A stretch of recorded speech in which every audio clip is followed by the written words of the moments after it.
Colosenses. Estamos haciendo un estudio de la epístola de Colosenses, escrita por el apóstol Pablo y escrita a una iglesia muy pequeña.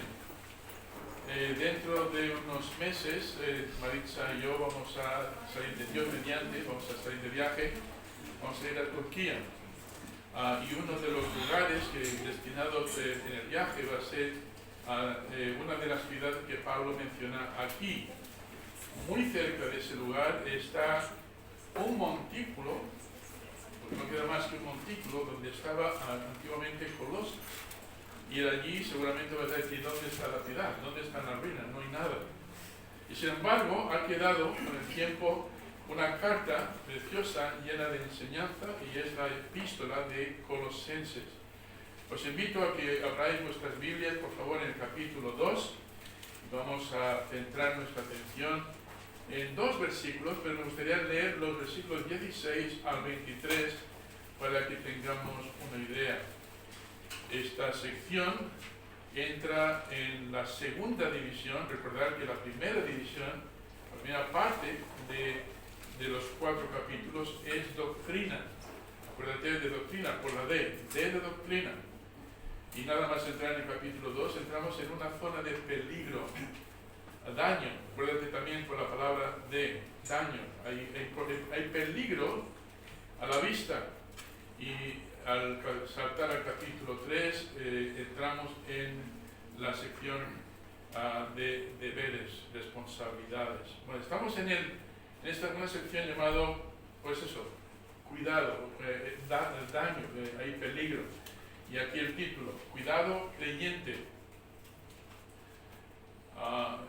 Tenemos que tener mucho cuidado y vamos a ver por qué, versículo 16.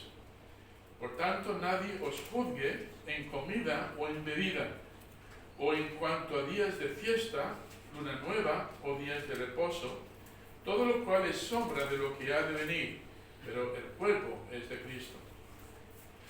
Y otra vez, otra advertencia, la segunda advertencia, ya hemos cubierto la primera en el versículo 16, la semana pasada cubrí la segunda, dice, nadie os prive de vuestro premio, afectando humildad y culto a los ángeles, entremetiéndose en lo que no ha visto.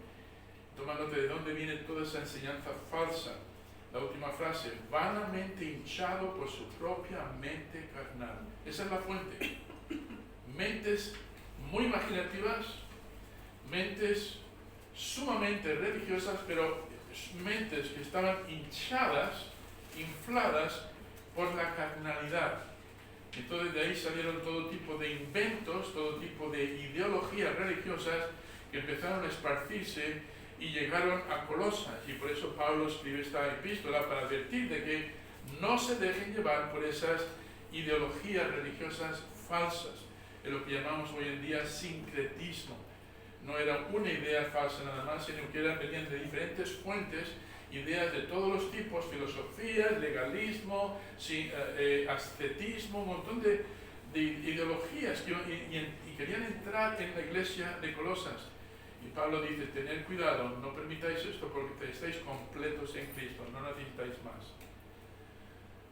Ahora nota el versículo 19, y no haciéndose de la cabeza, es decir, no es su propia mente, cabeza carnal, es lo que les alimenta, y no Cristo. No se agarran a la cabeza que es Cristo, en virtud de quien todo el cuerpo, nutriéndose y uniéndose por las coyunturas y ligamentos, crece con el crecimiento que da Dios. Es lo que queremos, ¿verdad? Crecimiento que da Dios. No todo crecimiento es buen crecimiento. Un cáncer es crecimiento. Una verruga es crecimiento. Hay hongos también que pueden salir en la piel, es crecimiento, pero es un crecimiento enfermizo, algo que hace daño. Entonces lo que queremos es un crecimiento que da salud espiritual. Entonces no todas las ideologías religiosas dicen todos los caminos conducen al cielo, me decían a mí. No, hay un camino que conduce al cielo. Amén. Y ese es el Señor Jesucristo. Hay un solo Dios y un solo mediador, una sola forma de encontrar la vida eterna, que es Cristo Jesús. Juan 14, 6. Amén. Versículo 20, pues si habéis muerto con Cristo, si es verdad esto, en cuanto a los rudimentos del mundo, porque, como si vivierais en el mundo, os sometéis a preceptos tales como no esto es lo que llamamos ascetismo, y también está mezclado con legalismo, tales como no manejes, ni gustes, ni aun toques. El vocabulario típico de los falsos maestros que se querían introducir en la iglesia. Dice, en conformidad a mandamientos y doctrinas ¿de quién? De hombres. Cosas que todas se destruyen con el uso, o sea, tienen cierto arraigo durante un tiempo, pero no permanecen. Son modas, son cosas a la que la gente se engancha, formas de pensar, pero pasa esa generación y desaparece. Entonces dice, en conformidad a mandamientos y doctrinas de hombres, cosas que todas se destruyen con el uso. Tales cosas tienen a la verdad cierta reputación de sabiduría, en culto voluntario y humildad y en duro trato del cuerpo, pero no tienen valor alguno contra los apetitos de la carne. Para hacer un repaso, para aquellos que no han estado aquí con nosotros desde el principio, podemos ver en el capítulo 1 que Pablo primero presenta lo que somos en Cristo. ¿Qué es lo que ha ocurrido en nuestra vida? Si realmente hemos recibido a Jesucristo, entonces, ¿qué beneficio tenemos? ¿Qué ha aportado Cristo a ese nuevo nacimiento? En el capítulo 1 vimos que nos presentan las credenciales del Señor Jesucristo y nos decía que era creador de todo y sustentador. No solamente creó todo y lo puso en movimiento, sino que lo sustenta incluso hoy. De todo lo existente, es primogénito de entre los muertos, el primero que trajo vida abundante y luego cabeza de la iglesia. Fue comprada con su sangre. Lo que tenemos aquí, hermanos, todos aquellos que son salvos en Cristo, no se ha pagado con alto precio. El precio fue la muerte de Cristo y su sangre derramada en la cruz. Entonces, luego explica que al formar parte del cuerpo de Cristo, pues tenemos ciertas responsabilidades, ciertas metas. Y ahí nos habla de que debemos andar en comunión con Él, debemos estar arraigados en Él, establecidos en Él, creciendo en Él, para que lleguemos al pleno conocimiento, para que sobreabundemos. Eso es lo que se produce cuando nosotros estamos bien sujetos a Cristo. Podemos encontrar todos esos beneficios. Y luego ya saltando al capítulo 2, versículos 5 en adelante, Pablo nos presenta qué es lo que Cristo ha hecho en nosotros, pero ahora lo que nosotros somos en Él. Lo que nosotros somos en Él. Y esto es importante para saber cómo contraatacar las falsas enseñanzas. Lo que tenemos en Él. Y nos habla de nuestra identidad con Cristo. ¿Quiénes somos? Voy a ponerte un ejemplo. Si yo digo que soy de Real Madrid, ¿quién es de Real Madrid aquí? Nadie. Uno nada más. A él le vamos a apedrear. ¿Quién es del Barça aquí? Hay mucho hereje aquí esta tarde. ¿Hay más equipos? Pues imagínate que estamos aquí todos los hinchas del Barça, están aquí alineados, ellos se identifican, vienen con sus trajes, sus camisetas, sus bufandas y con todo, con sus trompetas, y luego viene uno de Real Madrid y dice, yo también soy parte de vosotros. Pues ¿qué va a pasar? Posiblemente la perdemos. No diríamos que, pero ¿qué pasa? Que si viene vestido de Real Madrid, y hace un momentito estaba ahí hinchando por el Real Madrid y ahora se quiere, no tiene clara su identidad, ¿verdad que no? Pasa lo mismo, si tenemos una identidad en Cristo, vamos a vestir los colores, ¿no? Colores físicos, pero las características de Cristo. Entonces Pablo aquí nos va a hablar de identidad en Cristo, nos va a hablar de nuestra nueva realidad. Y nos dice que estamos circuncidados en Él, y no es una circuncisión hecha de manos, es una circuncisión hecha en el corazón. Estáis sepultados con Él en el bautismo, nos habla del símbolo del bautismo, nos da la idea de que el viejo hombre ha muerto. Y ahora tenemos el nuevo hombre. Estamos resucitados con Él. Cristo es ahora nuestra vida y nuestro enfoque. Y todo lo arropa con esa frase que vimos en el capítulo 2:10. Mirad conmigo otra vez.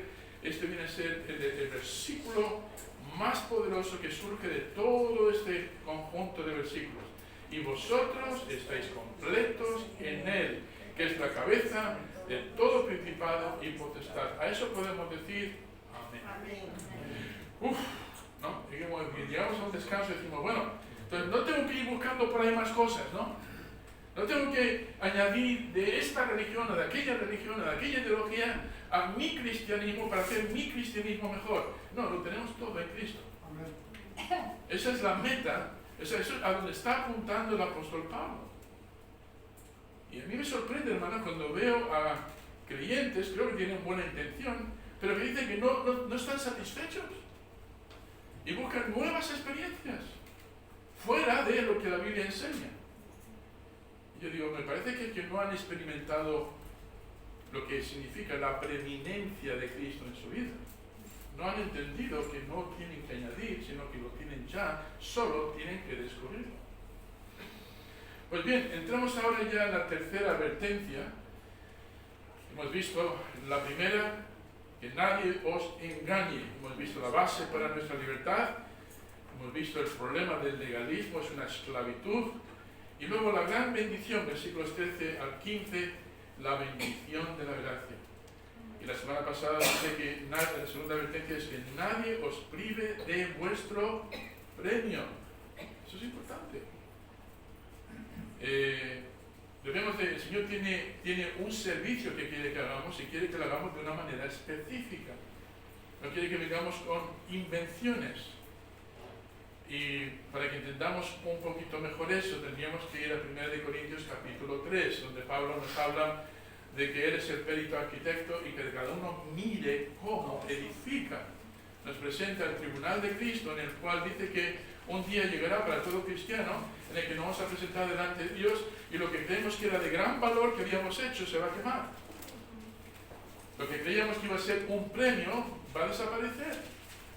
Entonces Pablo advierte diciendo, mira, aseguraos de que conocéis lo que Dios quiere en vuestra vida y cómo debéis hacer la obra que Él desea para que al final podamos tener la recompensa y no perdamos esa recompensa. Pues bien, entramos hoy en los minutos que nos quedan en los versículos 20 al 23. Y aquí esta sección la he titulado que nadie os esclavice. Que nadie os esclavice. Y Pablo va a tratar tres cosas aquí. Primero, en el versículo 20 nos habla de la posición espiritual del creyente. Versículos 21 y 22 va a hablarnos de la inutilidad de los reglamentos ascéticos. Y luego, en el versículo 23, nos va a hablar claramente de los ingredientes que utilizaban los ascéticos para engañar. Entonces, Pablo condenó tres cosas. Condenó el legalismo, condenó el misticismo y luego atacó y condenó el ascetismo. Para que tengáis una idea, vamos a repasar algunos versículos. ¿De dónde surgían esas ideologías? Mirad el versículo 18 otra vez. Dice, nadie os prive de vuestro premio afectando humildad y culto a los ángeles. Tenían lo que se llama un culto, o sea, tenían un sistema de adoración a los ángeles. Seres creados por Dios, ahora se convierten en el objeto de adoración. Hay denominaciones que practican esto. Hay grupos religiosos, incluso he visto a personas que se llaman cristianos orar al ángel Gabriel, o al ángel Miguel, o al arcángel no sé qué. Y tienen en sus casas quizá un pequeño ídolo de estos personajes, en los cuales luego se ponen. Dice Pablo, dice, no, culto a los ángeles en ninguna manera. Hay un solo mediador. Hay un solo nombre dado a los cielos a todo hombre como mediador, y es Jesucristo.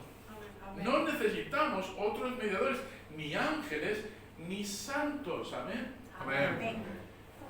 Yo muchas veces bromeando digo a los hermanos míos, si eres capaz de orar a María o a San Pedro, ¿por qué no oras a mí? Y voy a poner aquí delante una estatuilla así. ¿No?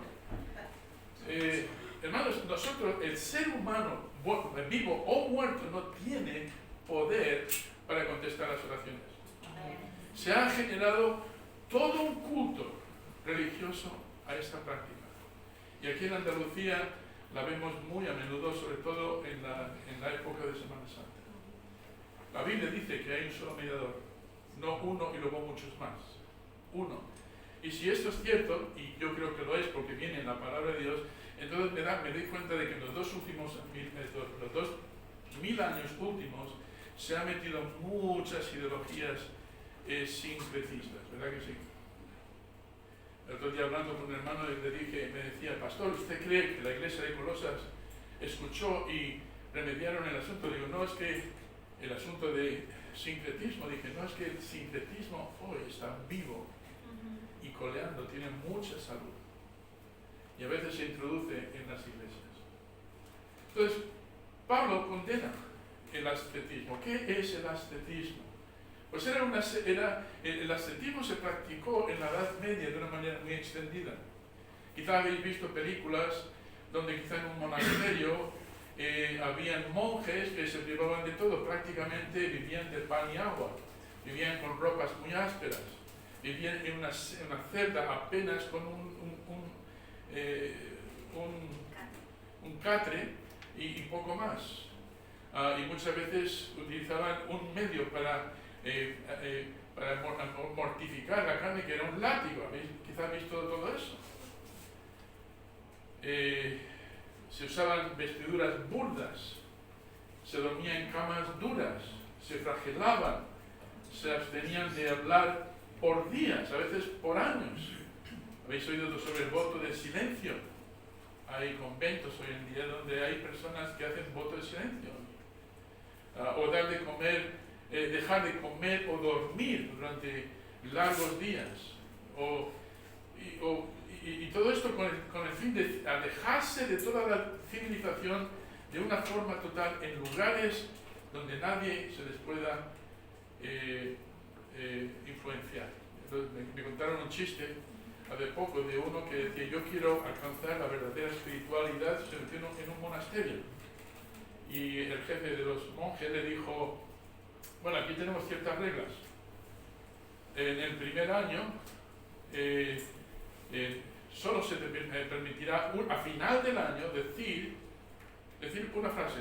Puedes hablar, pero durante el año no puedes hablar nada, solamente al final del año podrás decir algo. En el segundo año, después del final del año, podrás decir algo. Y el tercer año lo mismo. Así que este hombre entró en el monasterio y estuvo todo el año sin hablar. Ni pío. Le costó horrores. Pero al final del año, cuando viene el monje superior, le dice, bueno, ahora tienes libertad para decir 2 palabras. Y el hombre dijo, cama dura. Y el año siguiente entró, no podía decir una palabra más. Al año siguiente, al final, le dice, bueno, tienes permiso ahora para decir 2 palabras más. Y dijo, comida mala. Y al tercer año, dijo, bueno, ¿y esta vez qué vas a decir? Dice, me voy. Y dijo el monje superior, claro, no extraña que te vas, desde que estás aquí no haces más que quejarte. Bueno, ahí explica un poquito lo que en muchos de estos sitios se hace, es broma, pero el asceta tenía esa misma práctica. No hagas, no toques, cuidado con ciertos días de luna, pues ahí mejor, mantente cerrado, etcétera, etcétera. Estos días son especiales, estos son malditos, estas comidas no las puedes comer. El asceta tenía todo un sistema y disciplina y privación de cosas. Entonces, como creyentes, nosotros reconocemos que la disciplina es útil, ¿cierto? No estoy diciendo ahora mismo que ahora hagamos todo lo que nos dé la gana, ni mucho menos. Es útil para la vida, y aquel que no es disciplinado, pues no consigue avanzar mucho en su vida. Necesitamos la disciplina todos los días. Si no tuviéramos disciplina, nos quedaríamos todo el día durmiendo. Hoy diría, ¿qué malo que tiene eso de malo? Otros creen que pueden darse licencia para hacer lo que les dé la gana. Dos extremos opuestos. Suelen excusarse como con cosas, por ejemplo, de levantar la mano si habéis escuchado esto. La vida es corta y hay que vivirla a tope. Se dan a todo tipo de cosas y años después les ves jóvenes y desgastados, cicatrizados en todo sentido. Hasta la moral la tienen completamente anulada. A otros comen con exceso e incluso se convierten en glotones y enferman. Otros se privan de todo tipo de cosas, pensando que así estarán más saludables y enferman. Creen que quizás si se mantienen de ciertos alimentos, van a tener una vida más sana y por lo tanto van a tener una vida más abundante.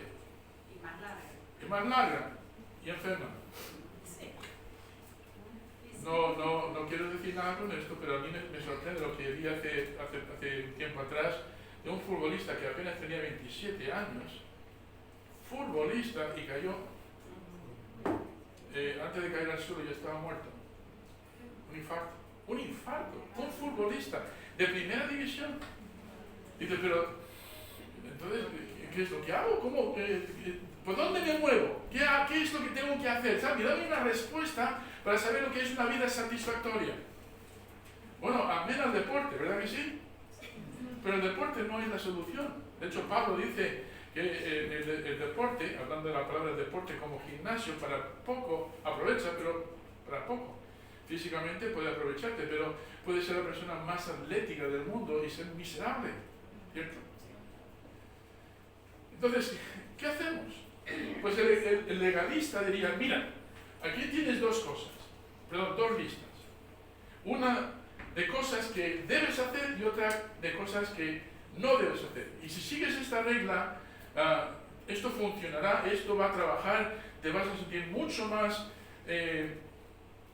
estable y avanzarás en la vida y tendrás una vida plena con Dios. Estas son las dos listas y la ponen ahí en la nevera. Pues hoy tengo que hacer, no tengo que hacer. Y toda la vida la seguían por esas listas. Insisto, las listas son buenas también. Debemos tener un conocimiento de qué y no debemos hacer, pero eso no es el medio para alcanzar esa plenitud que Pablo nos asegura que podemos encontrar en Cristo. Pues los filósofos falsos vendrían con respuestas como esta. Bueno, no importa lo que hagas con el cuerpo, puedes darte licencia para hacer todo lo que quieras con tu cuerpo. Cualquier cosa. Esto no afectará tu espiritualidad. Son dos agentes totalmente distintos. Son dos cosas separadas y el uno no afecta al otro, te diría un filósofo griego. Y el asceta diría, la respuesta está en la alimentación y en no tocar ciertas cosas. Hay cosas que son tabú. ¿Sabes lo que significa eso, no? Ni acercarte a ellas. Bueno, en realidad, lo mejor es mantenerse completamente apartado del mundo. Para no contaminarse, lo mejor es alejarse de lo más posible de este mundo bullicioso. Así que constrúyete una cabaña de piedra en la montaña y vive de las raíces que den la tierra. Toma ese saco de patatas y vístete con él. Es todo lo que vas a necesitar. Ahí está la respuesta. Bueno, pues dirá, pastor, esto es ridículo. Pues vete a la India. ¿Y sabes lo que hacen los monjes allí del hinduismo? Pues se meten en un tronco de un árbol, se hay una cavidad o una cueva y se tiran allí semanas meditando, alejándose de este mundo. A veces se tiran meses, están flacos como Un espagueti. ni siquiera espagueti. Y piensan, y la gente los venera como diciendo, son personas que han alcanzado el nirvana, han alcanzado la plenitud. Son personas a las que podemos admirar. Gente incluso con estudios van a estas personas para que esto les dé la bendición. Yo nunca he ido a la India, pero algún día si voy, me gustaría ver eso en persona. He leído mucho sobre eso y es curioso como esto no solamente se practica en la India, sino se practica en países como España. Entonces, a estas personas se les consideraba monjes, monjes o personas, hombres santos, santones, les llaman. Entonces, ¿qué hacemos? Dice Pablo. Dice Epafras, que vino a informarles de estas tendencias. ¿Qué hacemos, Pablo? Mi teología llega hasta aquí, pero ¿qué hacemos con este tipo de influencias que podemos recibir del mundo?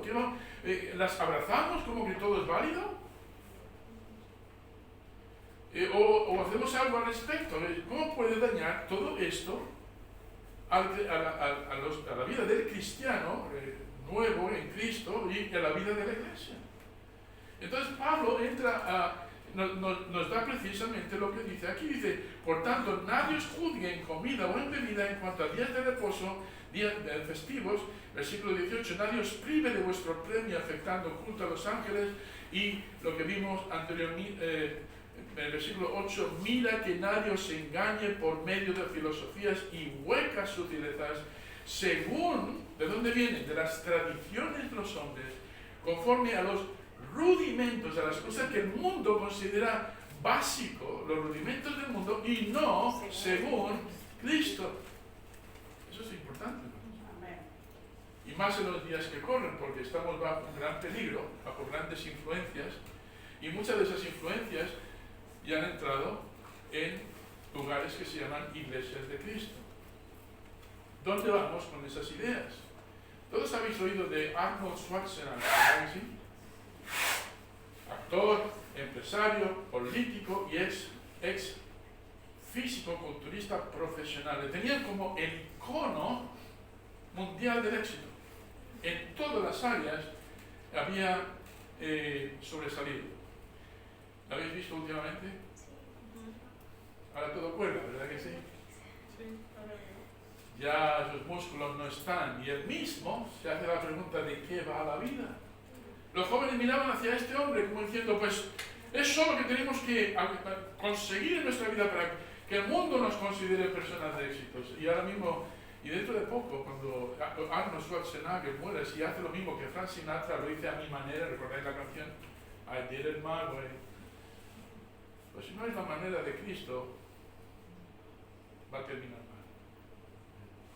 No lo digo yo, lo dice nuestro Señor. Entonces, ¿qué hacer? ¿Cómo hacemos para poder defendernos de todo esto? Y Pablo presenta 3 proposiciones. Mirad la primera en el versículo 20. Pues si habéis muerto con Cristo, siendo que esto es cierto, en cuanto a los rudimentos del mundo, ¿qué hacemos con esos rudimentos? Cosas que el mundo tiene como básicas y fundamentales. Los rudimentos del mundo, ¿por qué? Como si vivierais en el mundo, es decir, si fueseis ciudadanos del mundo o pertenecierais al mundo y este mundo fuera vuestra casa, ¿por qué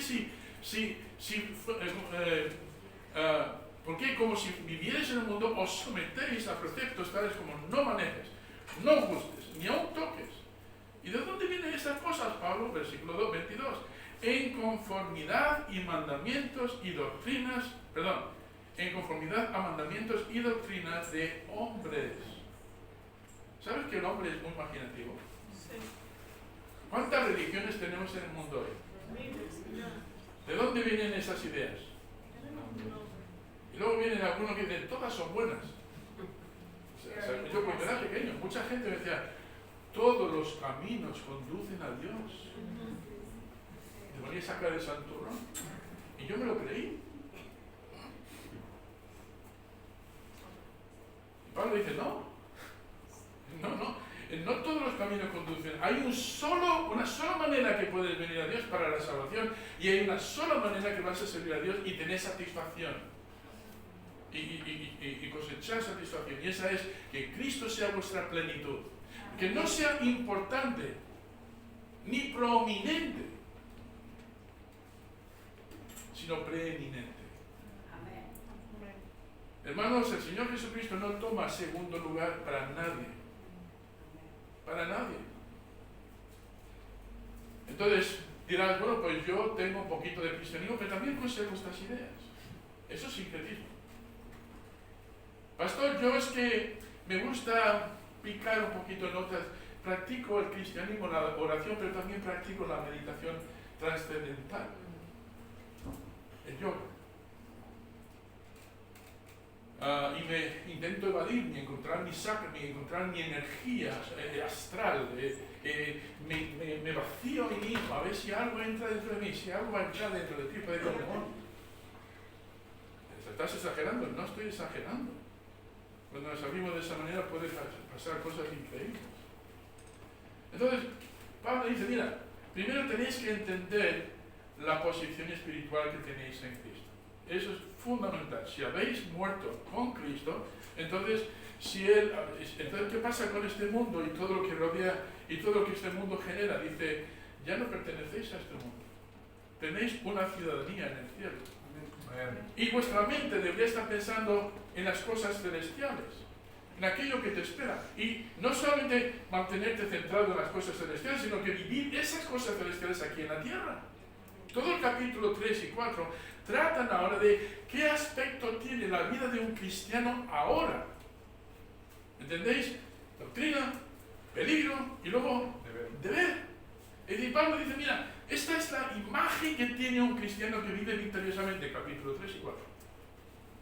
Y nos habla de los deberes en el hogar, de los deberes en el matrimonio, como padres, en el trabajo, en cualquier situación donde nos encontremos. Dice, mira, este es el aspecto que vuestra vida tiene mientras que estáis aquí en la tierra. Sois representantes o embajadores de Cristo. Amén.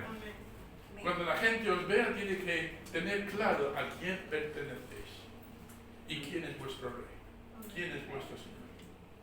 Por eso Pablo dice, mira, si es verdad que habéis experimentado el nuevo nacimiento, entonces vuestra mente tiene que tener otras cosas, tiene que concentrarse en otras cosas. Y entonces empecemos con el ascetismo.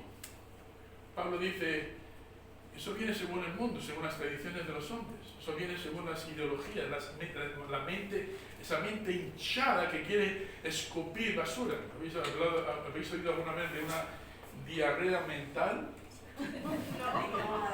Suena horrible, ¿verdad que sí? Pero es más o menos lo que salía por muchos de estos. Abrían su boca y echaban basura, estiércol. Lo llaman rudimentos del mundo. Significa los principios, la base de algo. En este caso, los rudimentos del mundo se refiere a reglas y ordenanzas en cuanto a los alimentos. Como creyentes hemos muerto a todo eso debido a nuestra unión que tenemos en Cristo. Y al hecho de que ahora también tenemos la resurrección en Cristo. Tenemos una vida nueva en Cristo. Ahora, estoy diciendo que entonces que debemos comer lo que nos dé la gana y todo lo que nos dé la gana. No estoy hablando de eso tampoco. A ver, entendámonos. Muchos de nosotros necesitamos bajar de peso, ¿sí? Algunos necesitan subir de peso. Otros necesitan comer la misma cantidad, pero otro tipo de alimentos. Hay que ser razonables con estas cosas. No estoy hablando ni mucho menos de ahora hacer lo que nos da la gana. No es eso. Pero si lo que buscas es una verdadera conexión con Cristo y una satisfacción con Cristo, no lo vas a encontrar con esas cosas. El ascetismo de los ascetistas o los legalistas decían, no, esta es la única regla para estar bien con el Creador. Y Pablo dice, no. Entonces, ¿qué hacemos? Pablo dice, vuestra posición espiritual es estar conectados, chupando de la vid verdadera que es Cristo, como pámpanos que se alimentan de ahí, y entonces el resultado natural de un pámpano, de una rama que está bien conectada a la vid, ¿qué es? Uvas, fruta, rica, sabrosa, dulce. Y la segunda cosa que Pablo propone aquí es la inutilidad de los reglamentos ascéticos. Quiero dejar eso claro. No quiero que vaya por ahí y diga, pastor está en contra de todas las reglas. No es eso lo que he dicho. Pastor está en contra del deporte. No es eso lo que he dicho. Quiero que se entienda bien. Lo que quiero decir es que estas cosas te pueden producir cierto beneficio, tienen reputación de producir beneficios, pero no tienen poder contra la carne, contra los apetitos, los deseos, las inclinaciones de la carne. ¿Quieres un poder que te mantenga centrado en el Señor Jesucristo?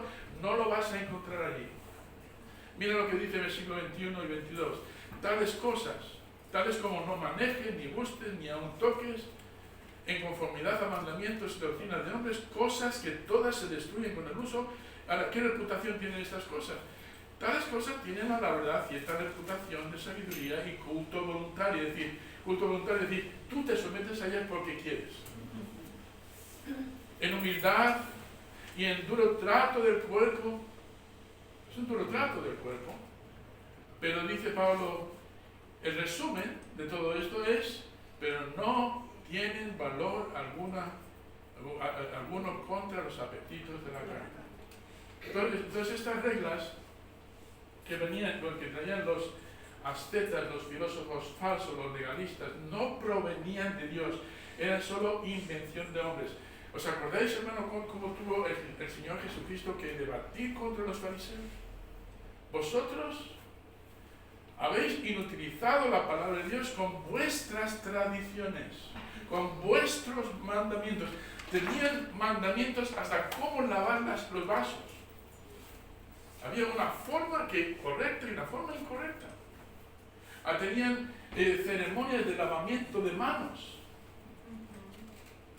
Y si no lo hacías de esa manera, no te puedes presentar delante de Dios. Tenían ceremonias para todo. Y cuando llega Jesucristo dice, vosotros habéis invalidado la palabra de Dios con vuestros inventos. Jesucristo está diciendo, no todo vale. Hay una sola manera. En Marcos, mirad conmigo Marcos capítulo 7, 6 al 9.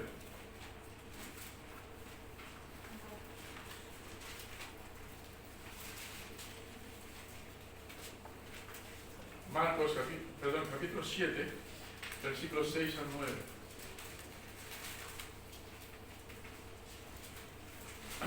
Mira cómo les llama Jesucristo a aquellos que venían con sus invenciones religiosas, sus tradiciones. Y respondiendo él les dijo, hipócritas, bien profetizó de vosotros Isaías, como está escrito, este pueblo de labios me honra, mas su corazón está lejos de mí. Pues en vano me honran. ¿Te dais cuenta? Todo un sistema religioso que no servía para nada. En vano me honran. ¿Por qué era en vano? Enseñando como doctrinas mandamientos de hombres.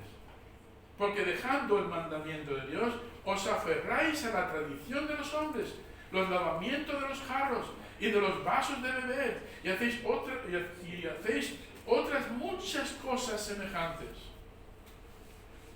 Les decía también, bien invalidáis el mandamiento de Dios para guardar vuestra tradición. Claro, ¿cómo van a hacer que sus tradiciones sobresalgan? Pues anulando lo que dice Dios. Y todos los días se presentaban allí delante de la gente como si fuesen el éxito de la espiritualidad. ¿Os acordáis cuando vieron a la plaza? Los fariseos, ¡oh, el Señor! Decían, no soy como los otros pecadores. Como la voz que había puesto Luz cuando le dijeron que leyera más alto. Señor, ¿no? Yo ayuno, doy limosnas y hago largas oraciones en el templo. Y el Señor le miró y dijo, inútil, no sirve. Miró a otro lado, vio a un publicano, nombre publicano. A un publicano, publicano era el nombre que se da al hombre pecador, vulgar. Un rincón allí, contrito y humillado, diciendo, Señor, perdóname, Señor, soy hombre pecador. Y de ese se va a casa justificada. Hermano, podemos tener mucha pompa exterior y venir con oraciones largas ante Dios y Dios decir, no oigo perdón, no veo, porque está mirando al otro lado, porque le repugna ese tipo de hipocresía. Entonces Pablo dice, la posición espiritual, recuerda esto, la inutilidad de los reglamentos ascéticos y luego el engaño ascético, versículo 23 otra vez. Tales cosas, todos esos inventos, tienen a la verdad cierta reputación de sabiduría en culto voluntario, de humildad y en duro trato del cuerpo, pero no tienen valor alguno contra los apetitos de la carne.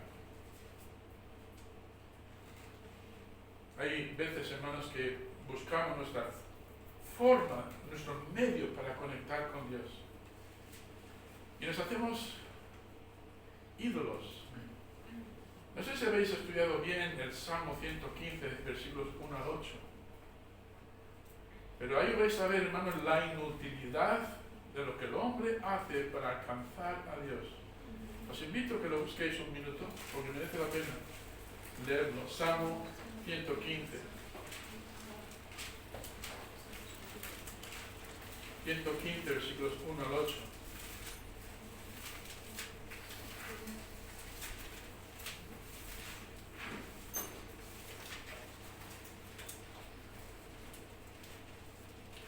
De 1 al 7, perdón. Dice, no a nosotros, oh Jehová, no a nosotros, sino a tu nombre da gloria. Por tu misericordia, por tu verdad. Eso es lo que Dios busca. Porque ¿qué han de decir las gentes? ¿Dónde está ahora su Dios? Nuestro Dios está en los cielos, puede decir el creyente. Todo lo que quiso ha hecho. Y ahora que dice el mundo, dice, los hilos de ellos son plata y oro, obra de manos de hombres. Tienen boca, tienen ojos, orejas tienen, tienen narices, manos tienen, tienen pies, no hablan con su garganta. Y luego final dice, semejante a ellos son los que las hacen y cualquiera que confía en ellos. No es mi palabra. Está ahí en blanco y negro. Hay una forma de llegar al Señor y la forma la ha establecido el mismo Señor Jesucristo. Cualquier cosa que nosotros queramos añadir o quitar de eso es ofender a un Dios soberano que sabe lo que hace. ¿Cómo debemos nosotros entonces acercarnos al Señor? ¿Os acordáis aquel encuentro que tuvo Jesucristo con la mujer samaritana? Una mujer, se llama la mujer samaritana porque era mezcla de judío y gentil. Ahí estaban los samaritanos, tenían muchas costumbres y prácticas de los gentiles, de los paganos. Cuando se hablaba de gentil, era una forma de decir un inconverso, una persona que no entiende, que no tiene comprensión de lo que Dios quiere. Y luego tenía la parte judía. Pues esta mujer se encontró a Jesucristo con esta mujer un día en un pozo. Los discípulos habían salido para comprar alimentos y durante el tiempo que estaban fuera, Jesucristo se apoyó allí en un pozo y vino una mujer a media hora del día y le dijo, no tienes con qué, dame agua, mujer. Y Dios dijo, no tienes cántaro. Y yo tengo, dice Jesucristo, yo tengo fuentes de agua viva que salen de mí. Y le habla de lo que es la verdadera adoración. La mujer dice, no, hay que ir a Jerusalén, al templo. Allí tienes un encuentro con Dios seguro. Es el único lugar donde vas a tener un buen encuentro espiritual con Dios. Y Jesucristo dice, no se trata de un edificio. Dice, llegará la hora, y la hora es cuando los verdaderos adoradores adorarán al Padre en espíritu y en verdad. Espero que todos los que hemos venido hoy aquí hayamos venido con esos dos ingredientes. Pero dirás, pastor, ¿qué significa eso? Pues, entre otras cosas, que debemos venir, que nuestra adoración debe partir de adentro del corazón. Debe ser una acción sincera, motivada por nuestro amor y gratitud a Dios por todo lo que es y ha hecho por nosotros. La adoración no puede ser mecánica y formalista. La adoración debe ser en espíritu. Pero la palabra espíritu aquí también puede ser una referencia al Espíritu Santo. Hay desacuerdo con los teólogos sobre esto. Pero en ambos casos, ya sea el espíritu del hombre o el espíritu de Dios, en ambos casos creo que involucra a los dos. El Espíritu Santo es quien despierta en nosotros la comprensión de la belleza, el resplandor y el poder de Dios. El Espíritu Santo es quien nos mueve a celebrar, regocijarnos y dar gracias a Dios. El Espíritu Santo es quien abre nuestros ojos para ver y experimentar todo lo que Dios es para nosotros en Jesús. Y el Espíritu Santo es quien y el que orquesta nuestros cultos. Y debe ser así. Él para que nos guíe en la alabanza. Hoy hemos tenido al hermano Guido que lo ha intentado hacer, ¿verdad? Necesitamos alguien que nos guíe. Pero espero que estuvieseis sincronizados al Espíritu Santo. Porque si solamente ha salido palabra de nuestra... ¿Cómo hemos... cuando nos ha invitado a cantar estas canciones, ¿sabes lo que yo veo cuando estoy aquí arriba dirigiendo la música? En la congregación. Veo esto.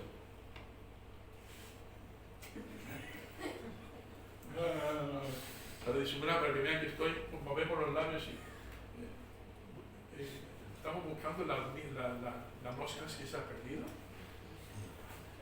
Otros leen las palabras, pero no las interiorizan. Y otros hermanos ni siquiera han hecho práctica de esa alabanza durante la semana. Si entendéis algo de los músicos de éxito, os daréis cuenta de que el éxito o la brillantez de un músico es lo que decía Einstein, dice, es 90% sudor y un 10% de talento. El músico, cuando se va a presentar delante de una multitud, ha dedicado horas y horas y horas en la práctica, utilizando su instrumento. ¿Cómo ha llegado la hermana Katy a tocar el piano también? No, un día se levantó y dijo, voy a tocar el piano, ya, he salido. Seguro que sí. No, son muchas horas. Muchas horas de esfuerzo. Hermanos, cuando nos reunimos, y luego para una hora de concierto. La gente dice, ¡oh, qué talento! Es que le sale natural. Bueno, un 10% sí, el resto es disciplina. Entonces, ¿dónde practicamos nosotros la presencia de Dios? ¿Dónde practicamos nosotros la alabanza de Dios? Si no lo hacemos en casa, aquí vamos a dar una pobre alabanza a Dios. Se nota cuando la iglesia tiene chispa. Se pone a cantar y se le ponen los pelos de punta. ¿Te ha pasado eso alguna vez? Que estás concentrado en la canción y de repente conecta el Espíritu de Dios con tu espíritu y las palabras tienes una especie de despertamiento y te quedas ahí alumbrado y ya te quedas ahí como casi aguantando la respiración y los pelos se te dicen, ¡wow! ¡Qué canción más siempre! Lo que pasa es que la hemos cantado con un espíritu distinto. Todo lo tenemos ya en Cristo. El problema es que no lo usamos. No lo practicamos. A veces, no sé, no voy a hablar a nadie en particular, pero a veces venimos con muy poca práctica de nuestro instrumento en casa.